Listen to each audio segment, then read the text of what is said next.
So let's jump in.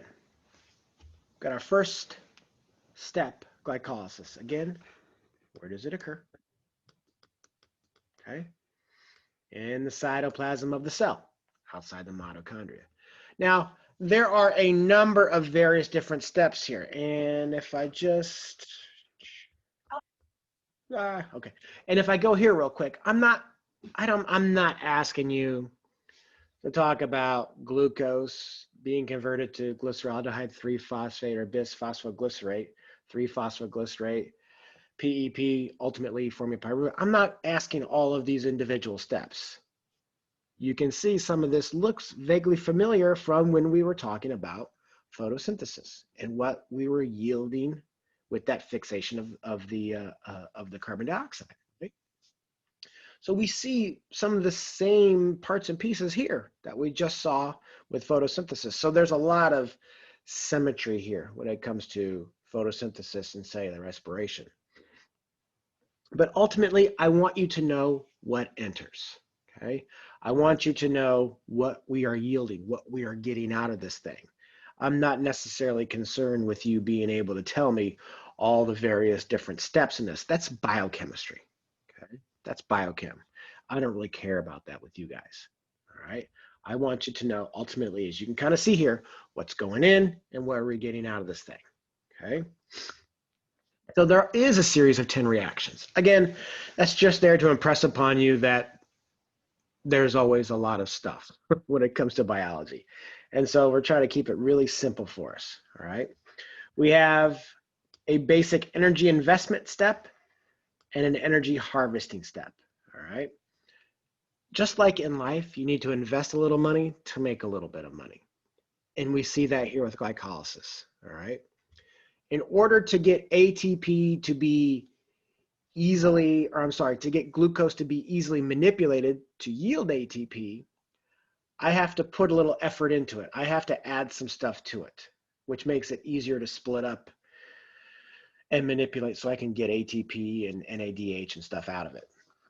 So I have to invest a couple ATP, all right? Ultimately though, I yield a little bit of ATP. In the energy harvesting steps, which is the vast majority of glycolysis, I ultimately form 4 ATP, okay? That's gross, but only really 2 net, okay? A net of gain of 2 ATP, because 2 ATP is consumed in the process, right? We had to invest up here, all right? So I got a net gain of 2 ATP.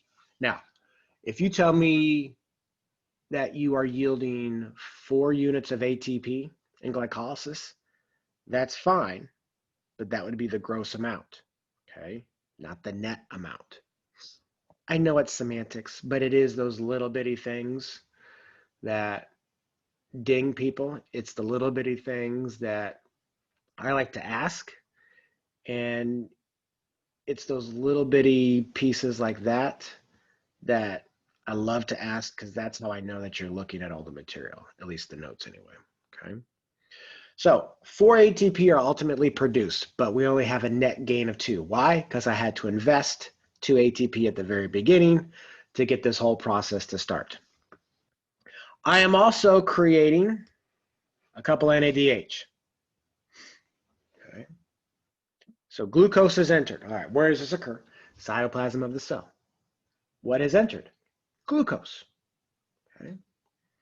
What do I get out of it? Well, NADH, 2 ATP, and a couple pyruvates. Okay. 1 glucose molecule enters. It's just telling you 6 carbons. That's what 6C stands for here. It's a 6-carbon molecule, all right? So glucose enters. What do we get out? We get out 2 pyruvate, okay? I've created a couple NADH, and I've netted out 2 ATP. What entered? Glucose. What did I have to, sometimes people put 2 ATP, have to be an input in. That's fine, all right? You don't need to put NAD. You don't need to put 4 ADP and 4 inorganic phosphates. I'm just assuming you already know that, all right? So on the exam, when I ask you, what do you put in and what do you get out of glycolysis, you'll say glucose, 2 ATP are put in, and I get out 2 NADHs, 2 pyruvates, and 2 net ATP. Okay, that's what you'll say.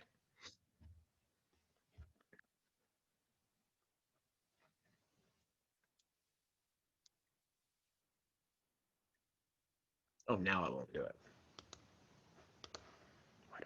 Glycolysis literally means splitting sugars, and it is the first step of cellular respiration, occurring in the cytoplasm of the cell. Glycolysis consists of two distinct phases, an energy investment phase and an energy harvesting phase. In the energy investment phase, 2 ATP molecules transfer energy to the glucose molecule, forming a 6-carbon sugar diphosphate molecule. This molecule splits, and the energy harvesting phase begins. During this phase, the 2 3-carbon molecules are converted to pyruvate, and ATP is formed. Glycolysis is a 10-step reaction that involves the activity of multiple enzymes and enzyme assistance.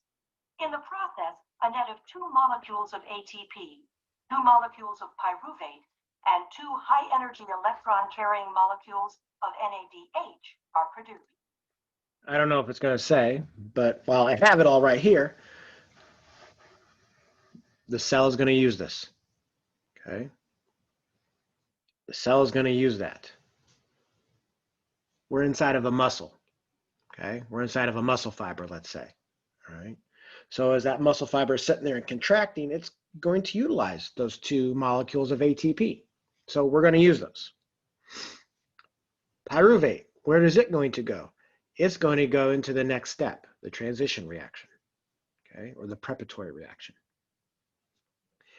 So it's going to go to the mitochondria. Those NADHs, where do they go? They go to the mitochondria as well. They're going to be delivered to the electron transport chain, okay? So ATP, I'm going to use it. Pyruvate gets escorted to the mitochondria for the next reaction, the preparatory reaction. NADH, those enter the mitochondria, escort those electrons ultimately to the electron transport chain. Okay, so that's where all of those are going. I could ask a question, talking about, what is formed, but where do these products go? Okay, because these are all products. So not only understanding the process of it, just flat out memorizing it, but understanding and applying where these things go next, okay? It's not only important to understand what is produced, but where it ultimately goes and what it's going to be used for. Right? So as you're studying this and as you're looking at it, make sure that, yes, you're understanding glycolysis, transition, citric acid, and the electron transport, okay? But understand where all this crap is going, okay? Because all these are useful things. Not every step produces useful things. There's some waste products. Where does that go next? Okay. Remember, we have blood supplying muscles. So we have a blood vessel that's bringing in all of these macronutrients here for these fibers, for these cells, to be able to get them, absorb them, and utilize them to make energy. Ultimately, where are we going to get rid of all that waste? We're going to dump it out. Okay. And then the body's going to get rid of it. So it's not just memorizing all goes in, but understanding where it's going to go next. When oxygen is present, the pyruvate molecules and NADH enter the mitochondria, and the next stage of cellular respiration begins. Okay. So again, slide whatever. What the hell? Slide 13. You're going to know it. This is just showing you substrate level phosphorylation here. It's just an enzyme that brings the players together that allows me to hook up that inorganic phosphate to an ADP to get ATP. So that's what substrate level phosphorylation means. Phosphorylation just means the addition of a phosphate. That's it. And substrate level just tells you it's enzymatic action. So enzymes are helping us speed up these chemical reactions, but you already knew what enzymes do. All right. Before we jump on this pathway of getting into the mitochondria, because we need oxygen available to get into the mitochondria to undergo aerobic cellular respiration. But what happens if oxygen is not as readily available? Okay. If oxygen is not as readily available, I'm not able to bring enough oxygen in to keep up with the physical demand of the cellular action, muscle contraction. Okay. If I don't have enough, if I can't maintain that oxygen to create all that ATP to do it, then I enter in what's called fermentation. Okay. Pen back.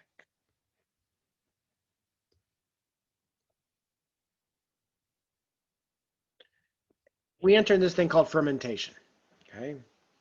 It's an anaerobic process. And again, this is just occurring within the cytoplasm. If I don't have enough oxygen available, I can't enter into the mitochondria. Okay. Can't do it. So it stays outside. So glycolysis is really the only thing going on. Okay.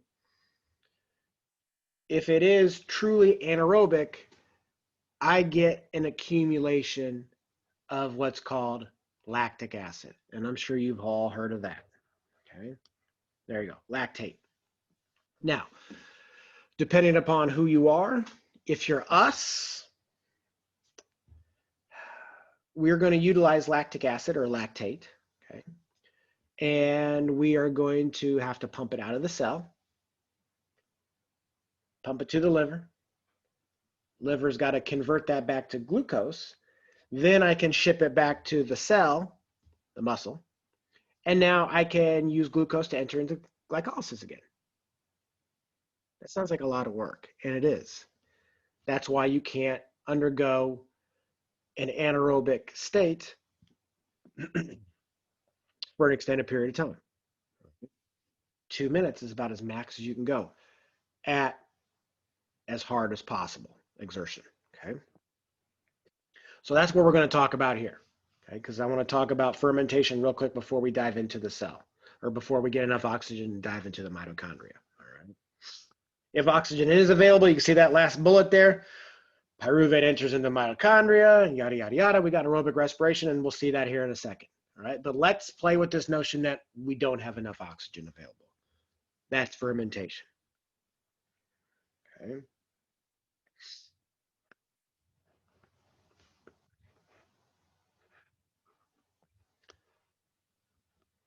If you're a yeast, or if you're bacteria, you love this thing. Okay. We utilize yeast to help make alcohol. And if you don't drink, you've all eaten bread before. Okay. So we use fermentation to make a lot of very awesome, fantastic products. Okay. Wine and bread and cheese. The Holy Trinity. Okay. Only for 21 though. All right. It does that through a very complex process, and we don't need to worry about it. We can also use this thing called fermentation. We can harness it to make cleaners. Isopropanol, acetic acid, propionic acid, butyric acid. All of these are commercial cleaners. So we can use fermentation for a lot of industrial processes. Bacteria can use lactic acid, and we can use it to help make sauerkraut, yogurt, cheeses, like I just said. So depending upon the organism, fermentation can go in a multitude of various different ways.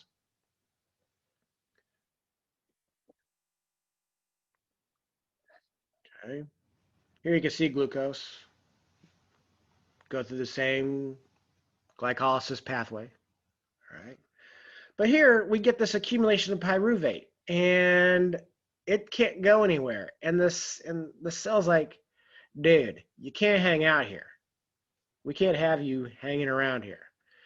So those electrons that NADH collected, well, they throw those hydrogen ions on here basically.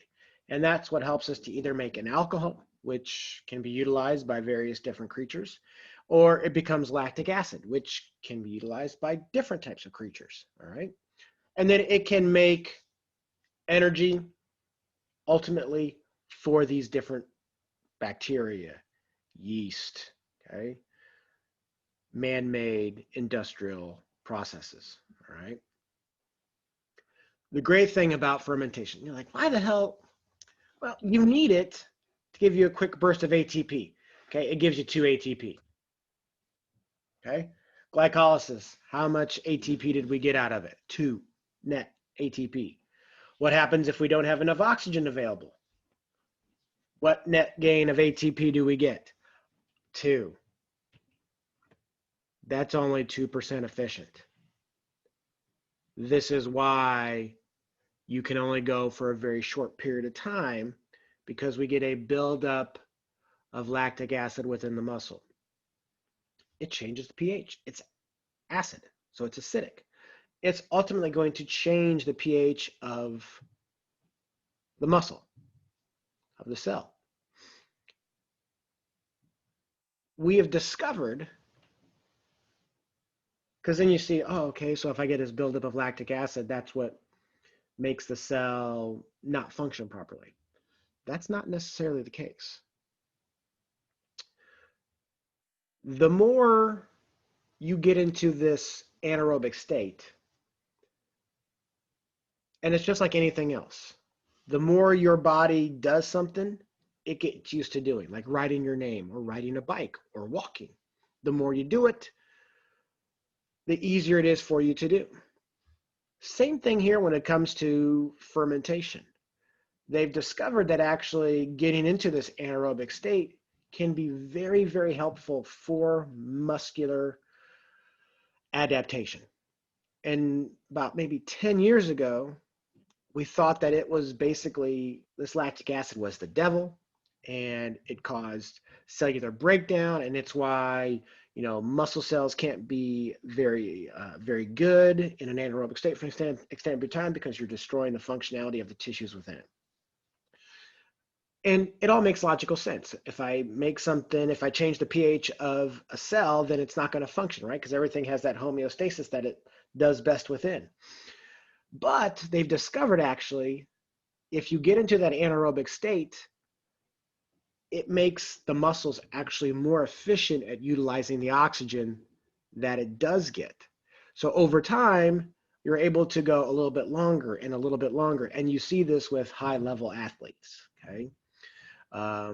Those that train in this anaerobic state for an extended period of time, their muscles get more efficient at utilizing oxygen, so it takes them longer and longer and longer to get into that anaerobic state. So it's actually helping the aerobic activity of a cell by getting into an anaerobic state.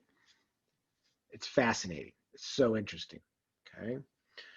But for non-high level athletes, you can only go for a very short period of time. All right. A high level athlete may be able to go a little bit longer in that anaerobic state, but for the non-high level athlete, you can only go for about 2 minutes, maybe 3, okay? But 2 minutes is pretty much the standard, okay? So the great thing about this, it provides us quick energy, quick ATP, all right? It's called the Cori cycle if you're interested in it, in us. This ability to pump lactic acid from the cell, get it to the liver, and the liver reconverts it back to glucose, and that glucose comes back to the muscle cell. And this ability to get that ATP, this is the Cori cycle. So if you're interested, you can look it up more if you're interested in it, okay? Disadvantage, I mean, it is toxic to cells. It is acid it is an acid. So it is slightly toxic to the cells. That's why it's a waste product. That's how we have to pump it out, okay? The only way that you can pump this out is if you have enough oxygen available. And that's the major reason as to why you can't maintain an anaerobic state for more than 2 minutes. You have such a oxygen debt, you're not getting in enough oxygen to meet the ATP demand to keep up that activity, and you're changing the pH of the cell. So this really deteriorates the functionality of that cell. So that's why it is toxic, and that's why it does cause muscle fatigue. Yeast die from the alcohol that they produce by fermentation, so death, I guess, is not really a good thing, right? But how much ATP do we get out of it? You only get 2 ATP, okay, out of it, instead of 36, okay, instead of 36. So it's only 2% efficient. You know, there's the kilocalories you get out of it. I'm not going to ask how many kilocalories you get out of it, but that's how many kilocalories you do get out of it. So, you know, from a nutrition standpoint, we talk about that maybe a smidge more. But for here, that's where we stop. 2 ATP. Where does it occur? Cytoplasm of the cell. What gets produced? What enters it? Glucose. What gets produced? Lactic acid. And ultimately 2 ATP from it. Okay. It's that lactic acid that we're taking and reconverting back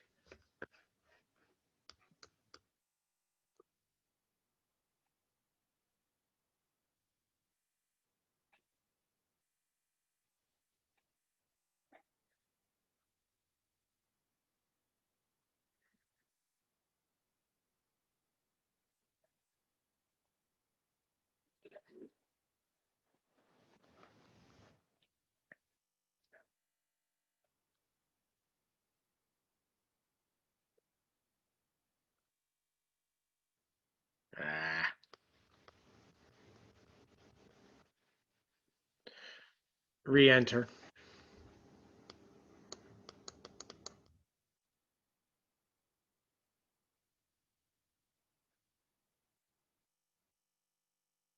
Okay. So where is it occurring? Cytoplasm. What enters? Glucose. Okay. What do we produce? Ultimately, this lactate or lactic acid. You can use either one. Okay. We get lactic acid production and ultimately 2 ATP. How do we get that ATP still? Because we can't get into the mitochondria, right? Well, we pump it to the liver, make it back into glucose, send the glucose back to the cell, and it can re-enter glycolysis again and help to yield us 2 ATP. That is fermentation. Okay. That's fermentation in us. And that's the one, if I was to ask you about, that's what I'm going to ask about. Okay. You may see a multiple choice question based on, you know, yeast and what it yields, you know, what it can make, industrial applications and making heavy duty cleaners, right? But from a energy standpoint, fermentation, I'm asking about us, humans, okay? And that's it right there.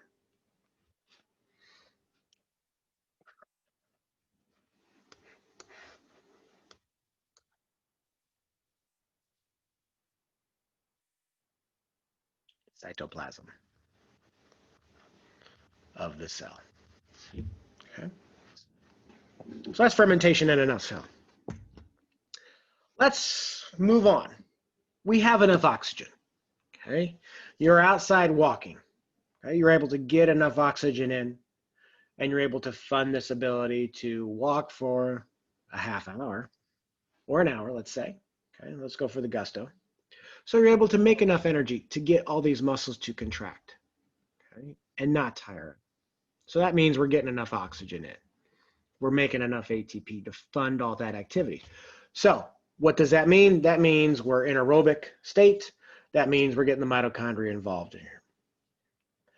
So if we have enough oxygen, the next step after glycolysis is going to be the preparatory reaction or the transition reaction, all right?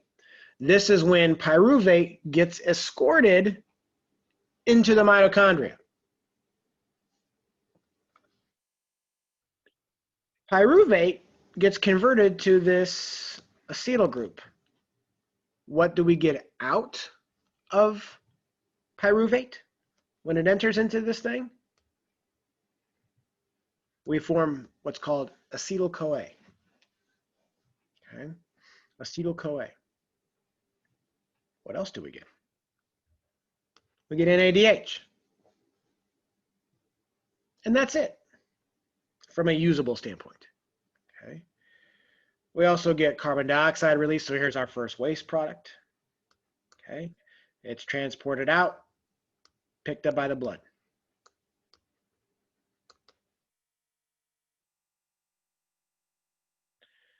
Picked up and removed by the blood. Okay. The red blood cells, they pick up that carbon dioxide. They transport it to ultimately to the lungs, and we exhale it out. Preparatory reaction. Where does it occur? Just inside the mitochondria. Who enters? Pyruvate. What do we get out of it? We get out of acetyl-CoA, and we get an NADH out of it. We also get a waste product of carbon dioxide. The thing that most people screw up is the amounts. Okay. We need to remember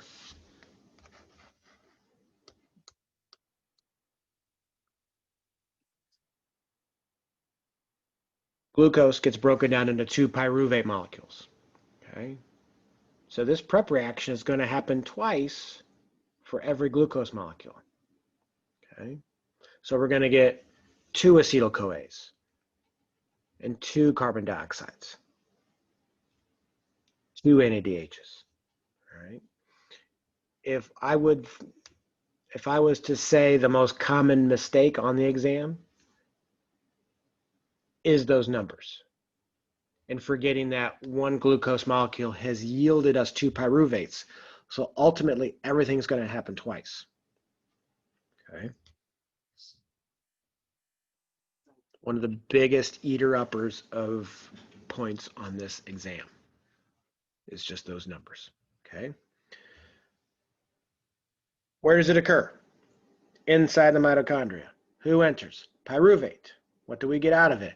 2 NADHs, 2 acetyl-CoAs, and 2 carbon dioxides. All right. Where do these go? You know it. To the ETC, to the electron transport chain. Where does this go? Into the blood. It's a waste. Okay, it's removed from the system. And where do these 2 go? These 2 go to the next step. Let's go to Krebs cycle. Okay, or the citric acid cycle. Okay.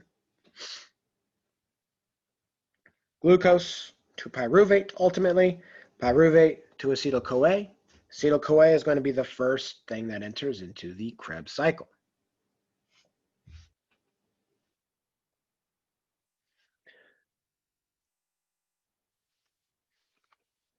There you can kind of see. Okay. There you can kind of see. Okay.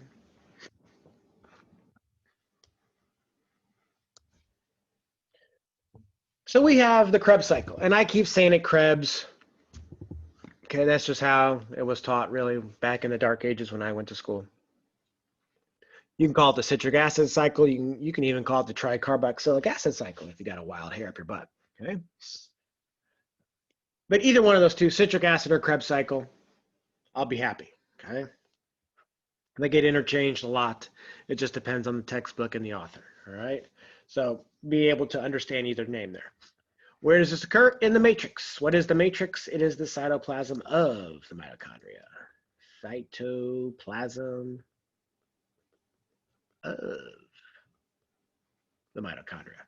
Okay.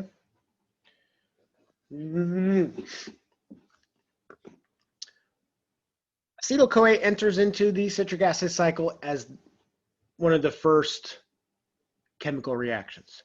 It binds with oxaloacetate to form a 6-carbon molecule citric acid. So why is it called the citric acid cycle? Because it's the first product that we have in this path, okay, in this citric acid cycle. It is a cycle, okay? It is a cycle. So let me go forward a couple.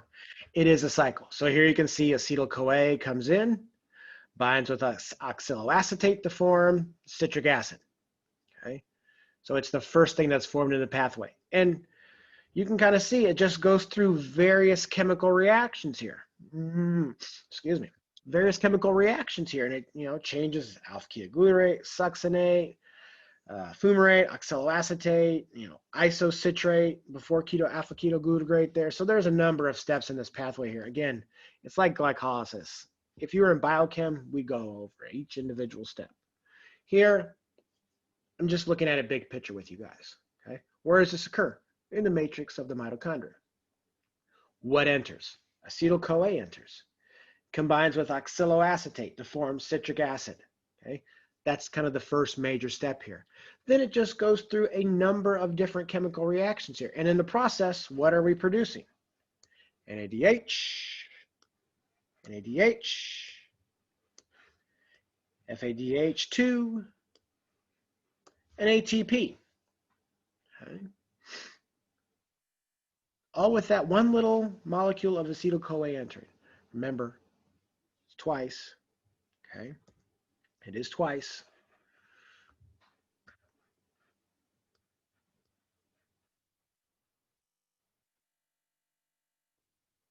Okay, there's our waste.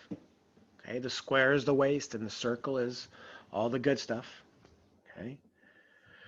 Again, I've made some ATP. This happens twice though, so remember two. Okay, remember two acetyl groups formed because two pyruvate molecules formed. As you saw, 1, 2, 3. 3 times 2 is 6. Easy math, hopefully. You don't need a calculator. 1 plus another 1 is 2 FADH2s. 2 and 2. And you get ultimately 4 carbon dioxides produced. Okay. I don't know if I necessarily care about that specific one, waste products, because waste products are waste products. They're not usable. Okay. CO2, if it's one molecule of it or if it's 4 molecules of it, it leaves the system. Okay. It's picked up by the blood, and again, we exhale it out. 6 NADHs, 2 FADH2s, and 2 ATP. We have made a whopping 4 ATP so far. Okay.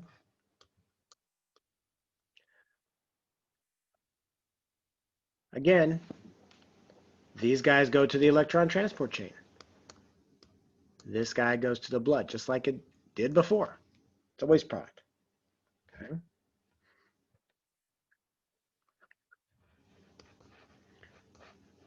They capture those energy-rich electrons. They did it in glycolysis. They did it in the transition reaction.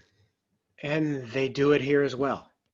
NADH and FADH2, all their job is to capture those energy-rich electrons. Again, those go to the electron transport chain.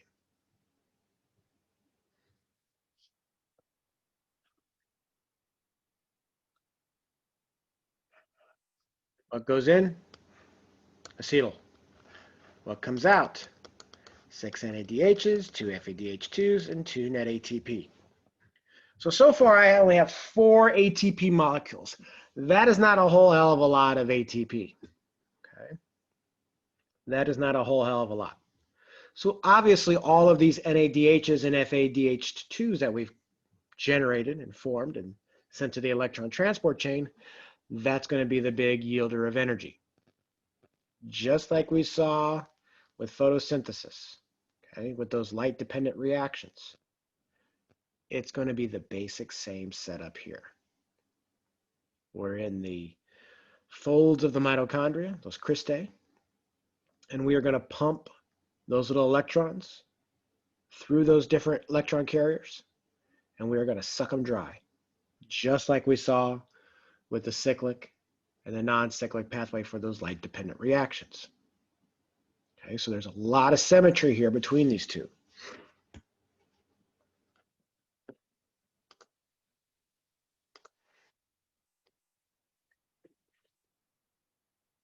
The next stage of cellular respiration involves the movement of pyruvate into the mitochondria, where it undergoes oxidation. Each pyruvate molecule is converted into a compound called acetyl-CoA.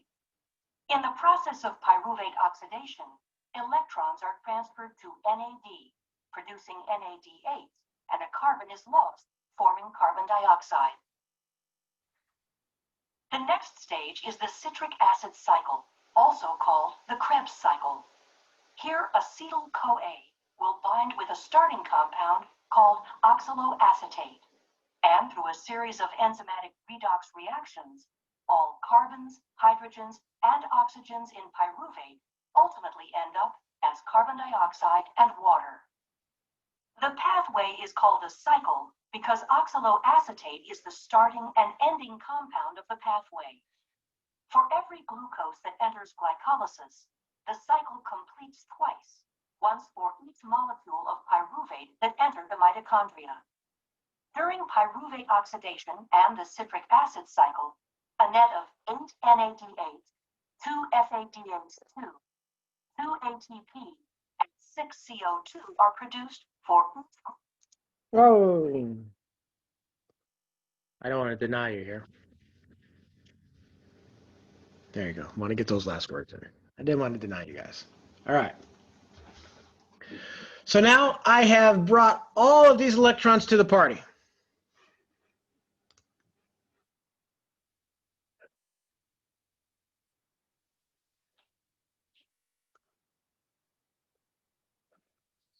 Okay. Brought all of these electrons to the party. Which party? The party at the Christe of the mitochondria. All right. There are some aerobic prokaryotic organisms, and they will bring the same electrons to the plasma membrane to do their thing.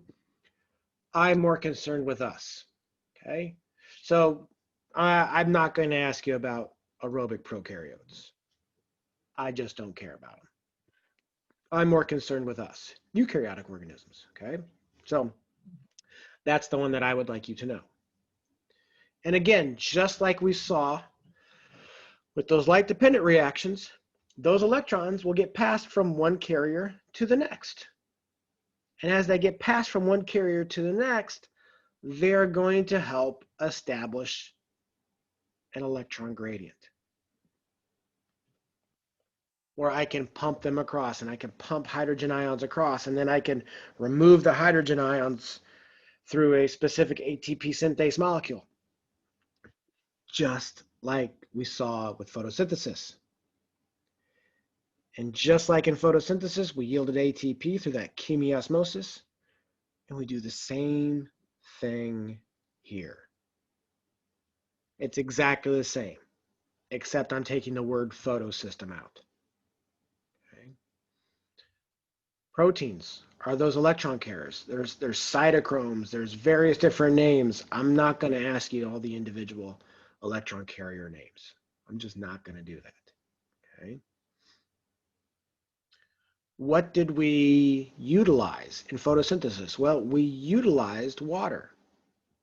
And remember, water gets produced here. Okay, it gets formed here. Because remember, photosynthesis and cellular respiration are exact opposite chemical reactions. Water plus CO2 plus sunlight got us carbohydrates in a plant, get us a waste product of oxygen in a plant. Exact opposite here. Okay, we are forming CO2 ultimately, waste exhaled. We are forming water in the process. Carbohydrate is what starts it all off. Okay, so it's the exact opposite. We break down this energy-rich molecule here, carbohydrate, into something that doesn't have a lot of energy, CO2 and water.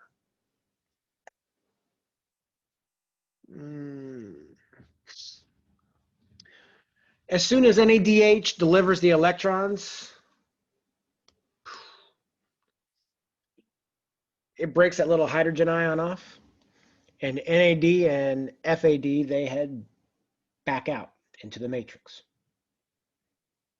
And guess what they look for? More electrons. They exit out of the mitochondria and enter into the cytoplasm. What are they looking for? They are looking for those high energy electrons again. Okay. So they are constantly recycled. Constantly recycled. For every molecule of NADH, we make 3 ATPs. For every molecule of FADH, I make 2 ATPs. 2. There's a lot of symmetry.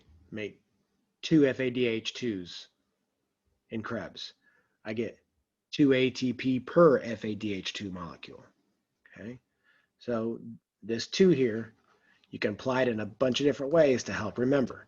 Okay, NADH, I don't know if there's a way to remember that. You just have to remember 3.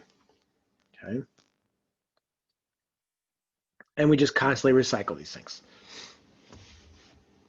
As long as we have enough oxygen. If we don't have enough oxygen, obviously this whole system doesn't function very well.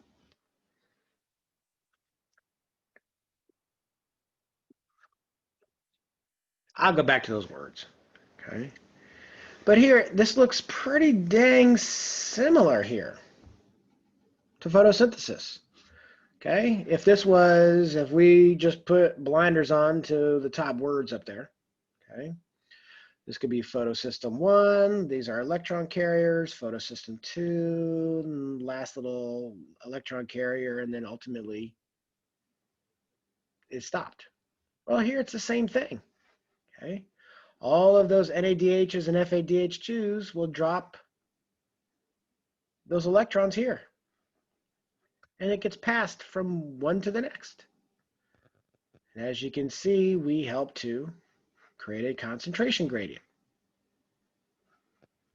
Goes down its concentration gradient, and what are we able to do? Make a buttload of ATP in the process. Again, I'm not going to ask you the names. NADH reductase, coenzyme Q, cytochrome C, cytochrome oxidase. I'm not going to ask you all those individual names of these things. Okay. I want you to kind of understand what's going on. Again, who enters, where it occurs, what do you get out of it? Well, who enters here? NADH and FADH2. Ultimately, those are electrons that are entering. Where is it happening? In the cristae, those folds of the mitochondria. And what do we produce? Well, ATP is the ultimate end game, right? But we also produce water and CO2 as well, this whole process. Okay. And that's what, pump hydrogen matrix into the intermembrane space, create a concentration gradient, and then make ATP from it. This is exactly like photosynthesis. Yawn, boring, right? You've already got it memorized, photosynthesis. Same thing here. Okay, same thing here. Again, it's chemiosmosis. We've created a electrochemical gradient, and we are synthesizing energy from it. Chemiosmosis. And we make upwards of like 32 ATP because of it. The electron transport chain is a series of membrane carriers in the mitochondria that pass electrons from one to another. As the electrons are transferred between the membrane proteins, the cell is able to capture energy and use it to produce ATP molecules. Proteins in the chain pump hydrogen ions across a membrane. When the hydrogen ions flow back across the membrane through an ATP synthase complex, ATP is synthesized by the enzyme ATP synthase. Oxygen acts as the terminal electron acceptor. By accepting electrons, oxygen is reduced to form water, a byproduct of the electron transport chain.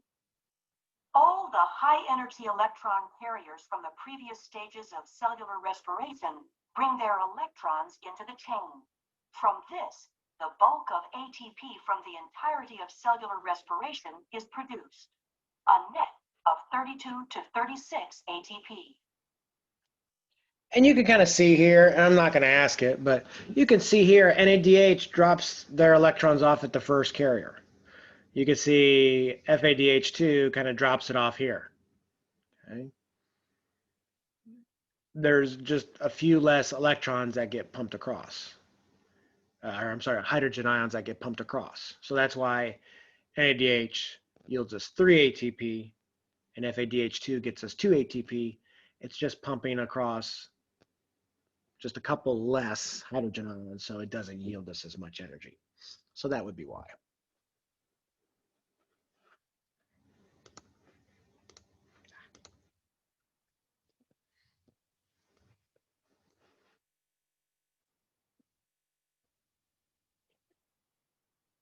Okay.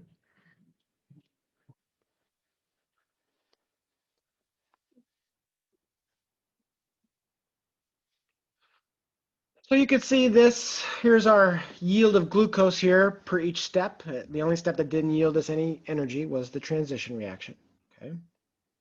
The preparatory reaction. So you can see there's our, 36, 38 ATP. You can see how much, this is just trying to show you the math behind it, how much energy that we do get out of it, 36 ATP. How much energy is that? You can kind of see, and you can figure out the efficiency. It's only like 39% efficient, not very efficient. And remember, when we change one thing, glucose, and destroy it to create other things, remember we lose the vast majority of that as heat. Okay, part of those things that we talked about, those concepts we talked about in chapter 6, right? Okay. So there's the heat that we lose in the process of making this ATP. And we can calculate that, okay? It's just the thermic effect of food. It's your basal metabolic rate. How much your energy burns just to sit there like a bump on a log and not do anything. And we can add that into your, to how much energy you expend each day. And that's what we do in nutrition class. So you can figure out, what you're consuming and what you actually burn by just sitting there and doing nothing. So when you do exercise and do a lot of work, you can see you can burn a hell of a lot more calories in the process and help to reduce those fat stores.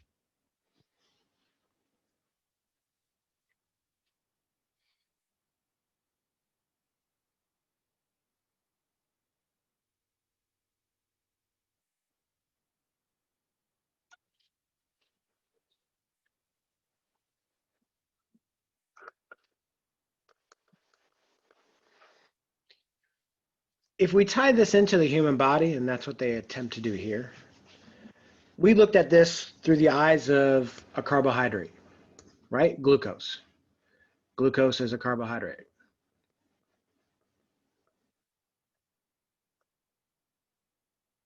Okay. Carbohydrates' primary function, make energy. Fats can also do it. Okay, they're number one, they're number two. Proteins can also make energy, but it's a distant third. If your body is utilizing proteins to make energy, then you're destroying structures inside the body. And this is obviously not ideal. You do this in a, this would be starvation. Okay.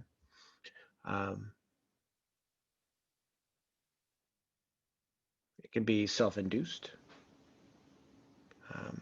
It could be you just out in the middle of nowhere, lost for several weeks, and you get into this state. Okay. But remember, these are catabolic reactions. We are breaking down big macromolecules, these biomolecules, and yielding energy in the process. Okay. And we break these things down into ultimate waste products, right? Carbohydrate, glucose, ultimately gets broken down into what? Carbon dioxide and water. Stuff that doesn't have a lot of energy, but we've yielded a lot of energy in the process. So remember, this is a catabolic reaction. If we want it to build, it's an anabolic reaction. Okay. And remember, these are those linked chemical reactions that we talked about in metabolism. And in nutrition class, we dive into this a hell of a lot more, but this is just to try to give you an idea. We talk about this pathway here, this green pathway. Okay. But, you know, glycerol and free fatty acids, they can also yield us energy. And you can see where they can enter into the metabolic pathway. And they can give us this ability to yield a buttload of energy. Fats do. Okay. You can see proteins can enter multiple different aspects of the metabolic pathway to help yield us energy. Okay. Again, not ideal, but they can. Pound for pound, though, fat gives us the most energy. So if you consume a lot of fats and you're not doing a lot of work, you're going to create a lot of excess weight around your midsection, right? Stuff that you don't want. And in nutrition class, we go into that a little bit more than what we're going to do here, a lot more than what we're going to do here. Okay. So this is what we looked at. Okay. Fat gets broken down into glycerol and my 3 fatty acid chains. Those are the monomers. This is stuff that harkens back to the first unit. Remember, amino acids are the basic building blocks of proteins. Okay. If I want to use proteins to make energy, I got to remove the nitrogen group. You may have heard of us being able to do this. This creates urea. Did you go pee today? There you go. Did you eat last night around 7, 8 o'clock? And then you went to bed at a decent hour, right? Because I assume you all did. And then when you woke up, did you eat breakfast? Of course you did. It's the most important meal of the day. When you woke up, you went to the bathroom, right? All that urea, where did that come from? During the evening, your body started using your stores of your fat stores and of your protein, okay? And broke down maybe a few protein structures inside the body and utilized that to maintain itself as you slept before you ate again and got more carbohydrates into the system. Got to get rid of that nitrogen group. The body has no ability to store nitrogen in the body. We convert it to urea, hold it in our bladder, pee it out. As we do that, I can take that carbon skeleton that remains from the protein structure, and as we saw in that picture there, I can enter it in a multitude of spots within the metabolic pathway and yield me energy.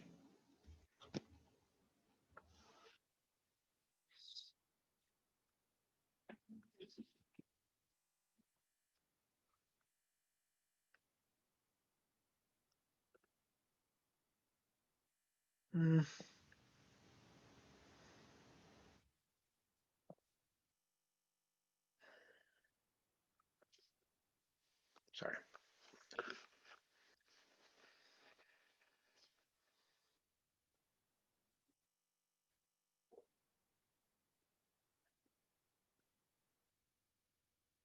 Why do I want to say it?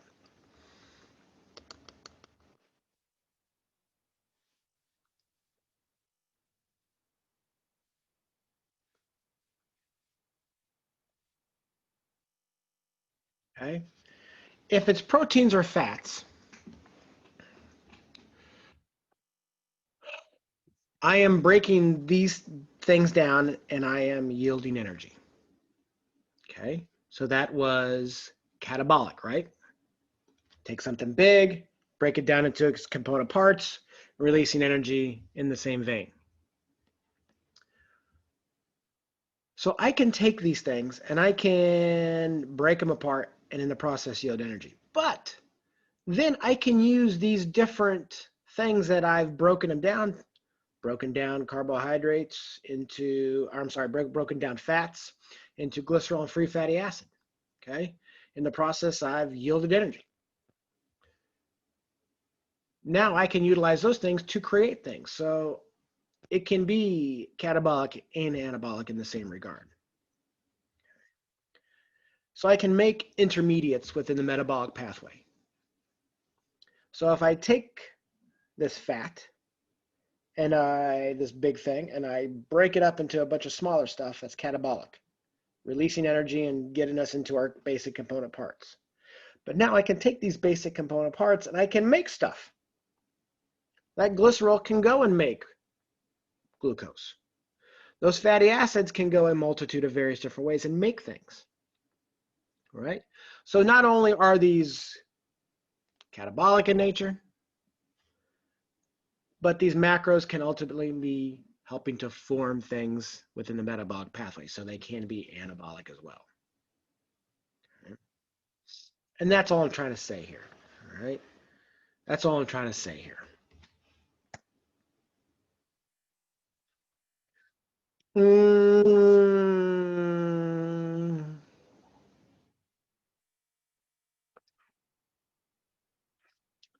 I'll highlight the one thing that I would like you to know off this slide, guys.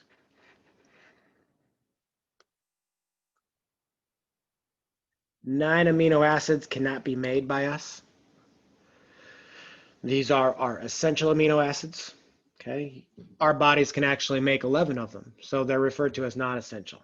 The essential ones we have to get in our diet. Okay, if you are missing just one, you are neglectful. If you're missing just one, it means you do not have the requisite number, or you do not have the requisite amino acid profile to make all the structures inside the body. If you deny that for a long period of time, it can actually make some of those 11 non-essential, it can actually make them essential. And that doesn't sound too bad. You're like, who cares? But if a child is missing just a couple amino acids, let's say an infant, then they don't grow at the right pace. They don't grow at the right rate. And when a child doesn't grow at the right rate, their brain's not growing at the right rate.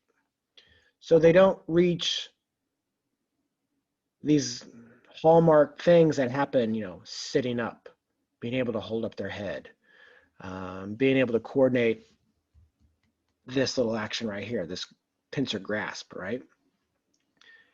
And if they're not developing at the right pace, that's called failure to thrive, and that's child abuse. So not getting one of those amino acids doesn't sound like a bad thing, but over an extended period of time, and let's just say a handful of weeks in an infant, they can really slow down their growth and development. And that can really slow down how their brain forms, how their brain makes connections with different neurons and learns and gets smarter in the process. So we need all these. It's phenylalanine for those that are curious. Phenylalanine, valine, threonine, tryptophan, isoleucine, methionine, histidine, leucine, lysine. Those are the 9 essential amino acids. Okay. If you get online, if you're curious about your diet, you can get in there and you can, do a search for your different types of proteins and whatnot, and your food sources, and you can see the amino acid profile. All right. You shouldn't be too concerned about it unless you're a vegetarian. If you're a vegetarian, then you are missing certain amino acids because plants, except for quinoa and soy, do not have a complete amino acid profile. So plants are termed a poor protein source just because of that fact, because they're missing like one amino acid. And so their ranking is 0. It's either like 10 or 0. So for plant protein, it's usually not the best just because it's missing an amino acid. So, but a lot of dishes like red beans and rice, chickpeas and couscous, all those things, all the ethnic dishes that you see that are a lot of plant-based stuff, they're usually paired with something traditionally, which completes the amino acid profile. So if you're interested in more about that, take nutrition class. We go into that a little bit more in depth. If I was to ask it on the exam, what are some similarities here between them two? They both use a membrane. They're both using a membrane to help create a concentration gradient. They're both undergoing chemiosmosis. They both utilize enzymes to help speed up these chemical reactions. So there are a number of them. We didn't really get into them at all, but there are hundreds of them, if not thousands of them. Okay. So there is a lot of similarity between them. They both undergo an electron transport chain. Some names may be slightly different. Thylakoid membrane, cristae, between the chloroplast and the mitochondria respectively, but a lot of similarities between the two. Okay, I may ask it as a short answer question. Could ask it just as a multiple choice question. Some of the similarities here. Is this similar? Is it different? And this slide here, I mean, it just sums up the very beginning of this whole process of looking at making energy with metabolism, okay? It's the flow of energy. Sun is our ultimate source. As we go from one form to another, okay, that transition from one form of energy to another form of energy gives off heat. Remember, nothing's ever 100% efficient. Okay? All of these chemicals have to cycle within the natural system here. So I have to have energy being absorbed by the plants and converting that photosynthetic energy into carbohydrates, which then heterotrophs consume. Animals eating the plants, and then us eating, well, the plants and the animals. Okay? And this cycle of energy. And as we perform these two different systems here, photosynthesis, cellular respiration, waste products are given off. And I can add those back to the system, back to the natural system, if you think about it, right? Because when I kill the animal to eat the animal, that can be reincorporated back into the earth, back into the ground. That can help bolster the soil, which will help bolster more plant growth, more photosynthetic activity, which then more animals can eat, and I can find more animals to eat, and the cycle of life continues. And that's what all this slide is just trying to sum up and tell you. And it's the thing that we first saw with that little picture of the flow of energy and the ultimate source. And the ultimate source is the sun. Because without it, life wouldn't exist on this planet, right?